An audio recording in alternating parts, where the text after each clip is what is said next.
you so much. Sir, before we begin, I wanted to just talk about one thing, the kind of experience that we are carrying on the stage. Okay? Not the weight, but the experience. Sir, can we just know how many years overall you've been into the industry? 17. 17. I started in 96, so probably I need to calculate. Okay. Yeah, more than 15 years. Wow. So, esteemed panelists, the discussions would vary. I believe all of you coming from different paths of technology, different paths of the startup culture, right? So, the idea that I had for this panel discussion is I'll have few questions for them, but I want all of you to think on what would you want to understand, right? Either from technology perspective, or we have an angel investor as well who's here. If you want to understand from startup perspective as well, what do you think where serverless is taking startups and how basically serverless can help startups to gain better traction or earlier go-to-market strategies, right? So by the time I'll have few questions, I want all of you to think about that, and we'll take up those questions as well as per the time permits. But sir, first thing that I wanted to understand, you've been into this industry for almost 17. I'll also have to calculate, but more than 20 years now. So you have seen an era of evolution, right, when it comes to technology, right? So I want to open up the floor first to understand what do you think as an evolution of serverless, where it is right now as an architecture, right? Everybody has been talking about serverless. I mean, this room itself echoes the importance of serverless, right? But having vast experience, what do you think where we are in terms of evaluation of this serverless architecture? Yeah, I will just Meghal already mentioned about this. He started with this journey and evolution of serverless. I want to talk about similar line. If you see, if you break down into three parts, one is pre-2010, Okay. 2010 to 2020, and 2020 to 2020. So 3 decades. Yeah, 3 decades. If you see pre-2010, If it is so simple like mobile, nobody is going to hire us. There are no classes I can see to teach you to how to operate mobile. Yeah. Similarly, ChatGPT, there are so classes, but I think it will be gone because to learn ChatGPT is very easy. But if you wanted to build something on serverless architecture, you required some cultural understanding, which required very good technical understanding, and that's why it's a good chance for all of us. So that's why we all together today to understand serverless architecture. Nice. But one simple take is, instead of running like whenever some alarm like CPU is high, some alarm like memory is high, my hard disk is fully utilized 100%. So those things are gone almost. Yeah. And I think someday will come, as Deval has mentioned, EC2 will be serverless. So that's my dream. yeah, we are I hoping believe for. that day comes sooner.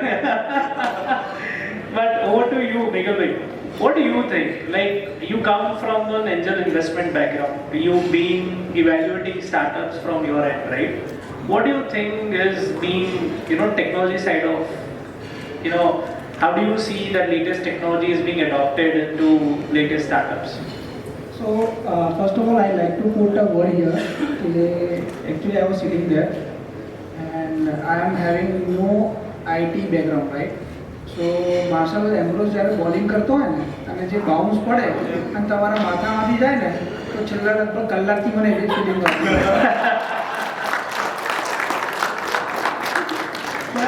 What I understood and what I, જ્યારે આ બધા examples, whenever these examples put across, so I thought one process that what we were in ancient time, right? Let's say, આજે સૂર્યકુમાર એ જ બોલને 6 મારે છે. Third man ke તમે. So that technology from that ancient time to today's time, it has been evolved like anything. If you are talking to an enterprise level, right? So to a scaling the business from from X level to XYZ level, you need that technology inbuilt in your organization. Still, this time, if a startup think of a scaling up, then they need to carry a vision. But vision without technology has baseless, right? So it's totally baseless. So when you are talking about scaling up, you need to put those extra effort in your internal information technology and their architecture to make it scalable in a 1 or 2 years. If you are talking about, let's say, MG at ancient time, MG at this time, platform is same, passenger age पे हटा दे, right? Everyone is there, 4 wheels are there, platform is there. So what changed? What motivates us to change? So that is what the same belief goes in startup ecosystem as well.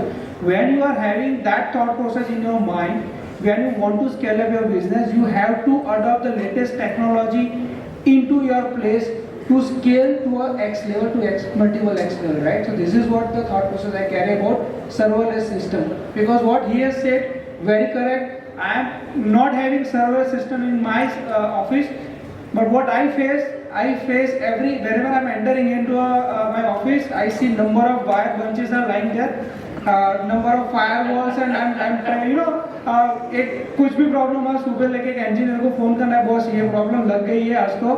जब chartered accountant की office में काम होता है internal, so last deadlines are there, every day is a deadline.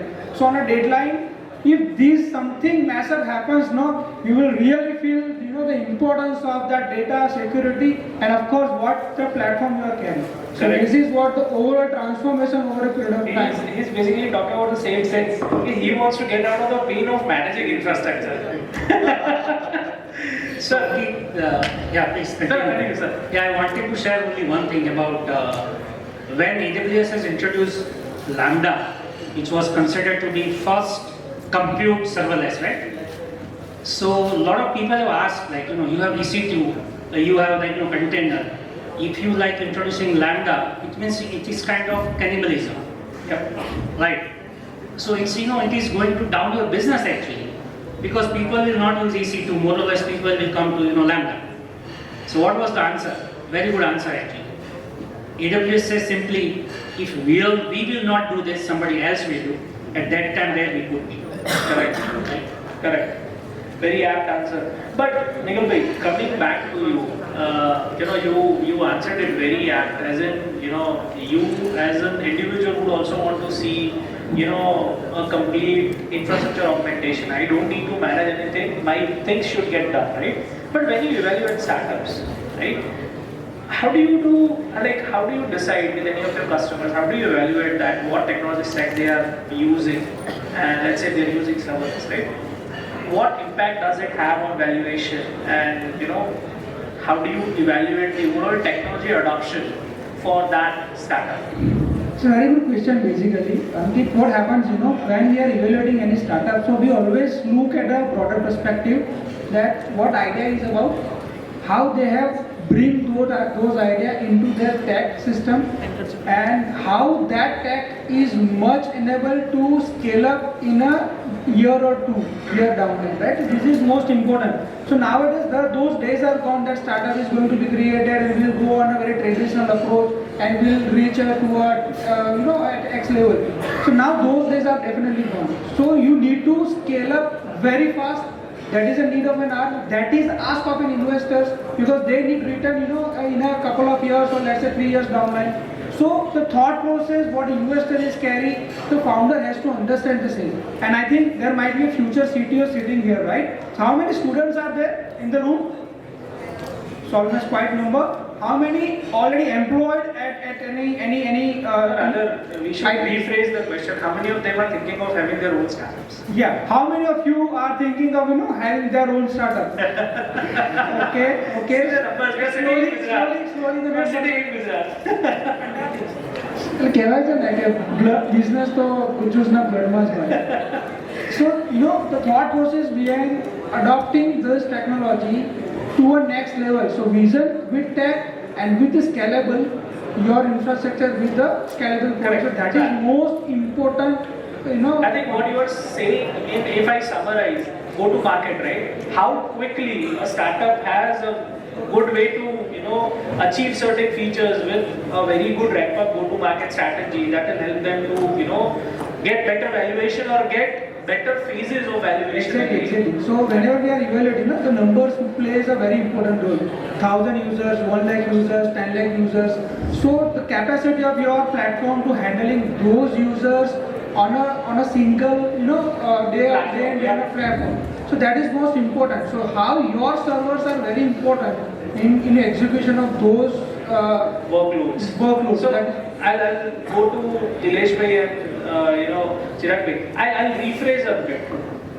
For you specifically, when do you suggest customer you go and use serverless? That bit tricky question. So I'll take it, in that way. Probably some of the things already mentioned. Typically, when we started the discussion, I think many of the things Dhaval Bhai has already covered. So I was Dhaval Bhai has taken up our panel discussion. So my bet is when we go to the customer, there are multiple things probably we need to consider. Not just, obviously serverless is good, but that is not the only reason we suggest a customer to go for serverless architecture or serverless platform. Number of things you need to take care. Whether your team is ready, they understand the culture of serverless. What happened your team is coding as legacy, kind of monolithic, and you wanted to jump into serverless, like write the code in Lambda or function. That will be huge difference. So that environment has to be proper. Adoption, before starting adoption, we need to understand whether we are capable to adopt this or not. Yeah. So what I suggest is start with a kind of a small service. If you're already there, starting something. If you're already mid-journey, probably no. But if you wanted to start a small something like we wanted to handle application very efficiently in terms of cost, in terms of performance, in terms of scalability, elasticity, security, everything. As we have seen grown from just server to serverless, so we have very less responsibility. I remember one simple word, probably a phrase. AWS has a shared responsibility model. Yep. AWS has a shared responsibility model. So one customer say, my responsibility is to take a cup of tea, that's it. So serverless is not that way, but but yes, a lot of things goes, so when you move to serverless, a lot of that shared responsibility model goes towards a cloud provider rather than you, right? You are thinking about, focusing on your use case or your, infrastructure, like your use case and your time to market. Exactly. Focus on what you wanted to do. Rest of the things let cloud service provider manage. Otherwise, the cost of security might happen 3 times, 4 times then actually your workload goes. So that will be very important. One point I would like to add, how many of you running your own company started 6 months or 1 year? And don't worry about just letting your manager see, that's okay. We will not click any photos. You can raise your hands. Okay, very less. And those who wanted to start your company, once you register your company, I think AWS has some facility. Yeah, so that can be, I think Google also and Azure also. I think it's there with everyone. I'll tell you one thing. So I've been fortunate enough to work with multiple cloud providers. So it's not just one. You go to any startups these days, or any public cloud providers, be it DigitalOcean, be it AWS, Azure, Google, everyone has some or other level of funding available for you to implement your idea and try it out.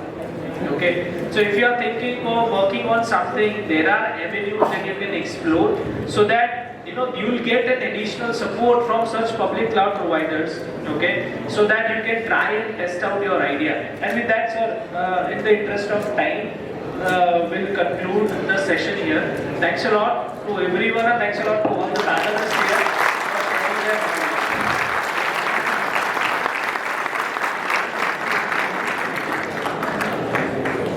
Thank you so much for the inspiring and engaging panel discussion from our true industry leaders.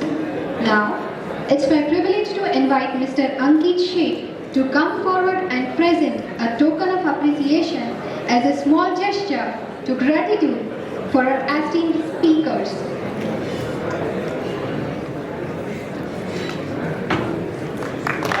I would kindly request the audience to please provide your valuable feedback. It's really important for us. We love to see you all energized till now.